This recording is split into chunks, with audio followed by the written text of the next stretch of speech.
থাকেন, এটা হাঁটা রাস্তায় ধরে হাঁটা একটু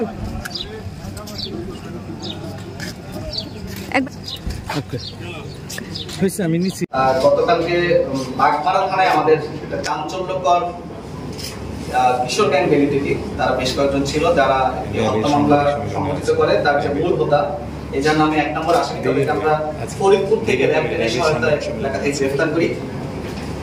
আপনারা জানেন যে র্যাপিড অ্যাকশন ব্যাটালিয়ন প্রতিষ্ঠাকালীন সময় থেকে দেশের সার্বিক আইন শৃঙ্খলা পরিস্থিতি সব ধরনের অপরাধীকে আইনের আওতায় নিয়ে আসার ক্ষেত্রে অগ্রণী ভূমিকা পালন করে আসছে।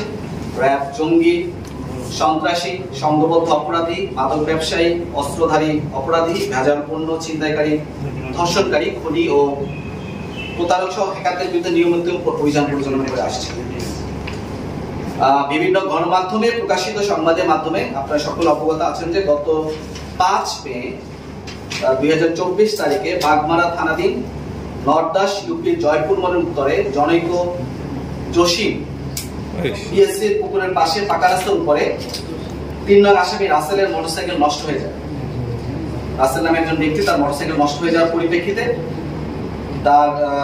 সেখানে তার মোটরসাইকেল ঠিক করার জন্য ওখানে একজন মেকার ছিলেন যিনি হচ্ছেন আমাদের জনৈক জহুরুল মেকারের দোকান। সেখানে শিক্ষানবিশ একজন মেকানিক ছিলেন নাম যিনি একজন ভিকটিম মোহাম্মদ রাজু, বয়স 18।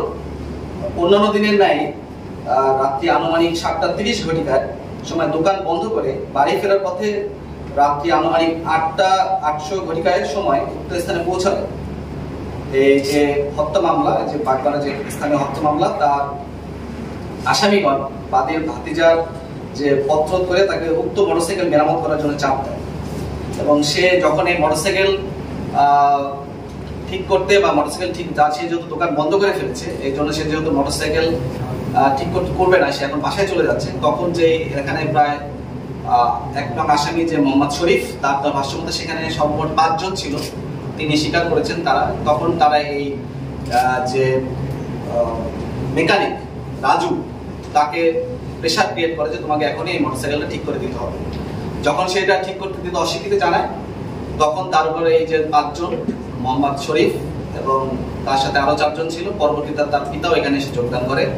তারা মিলে এই রাজুকে বিভিন্ন ধরনের তার উপরে আক্রমণ চালায় এবং পরবর্তীতে এই রাজুর যে দাদা মোহাম্মদ গহের আলী তিনি এই স্থানে আসেন। তখন এই গহের আলীকেও এই যে 1 নম্বর আসামি যাকে আমরা ধরলাম মোহাম্মদ শরীফ, সে হাতুড়ি দিয়ে এলোপাথারি তার মাথায় আঘাত করে এবং তার সাথে আরো 4 জন ছিল যার নাম আমি এখন আপনাদেরকে বলছি না, আমাদের কাছে তিনি অস্বীকার করেছেন। সে 4 জনকে আমরা আইনের আওতায় নিয়ে আসবো। এর মাধ্যমে সে যখন হাতুড়ি পেটার পারে তার মাথার মধ্যে জখম করে এবং সে এখানে আহত অবস্থায় তাকে যখন রাজশাহী মেডিকেল কলেজে নিয়ে আসা হয় সে উক্ত স্থানে তাকে ডক্টর তাকে মৃত হিসেবে ঘোষণা করে। এর পরবর্তীতে এই বিষয়ে একটি মামলা রুজু করা হয় বাগমারা থানায় এবং সেখানে তার তথ্য মতে আমরা যে 1 নম্বর আসামির যে বাবা যিনি ওখানে ছিলেন তিনিও এই আসামিকে পিছন থেকে ধরেন এবং রাজু গহের আলীর পিছন থেকে ধরেন এবং যে শরীফ যে 1 নম্বর আসামি তিনি তখন তার মাথায় মারেন এবং তিনি তখন সেখানে মারা যান। এবং আমরা তথ্য প্রযুক্তির সহায়তায় যে 1 নম্বর আসামি শরীফকে আমরা ফরিদপুর জেলা সদর থানাধীন শরীয়তুল্লাহ বাজার এলাকা থেকে র্যাব 10 ফরিদপুরের সহায়তায় গ্রেফতার করি এবং তাদেরকে আমরা থানায় হস্তান্তর করি।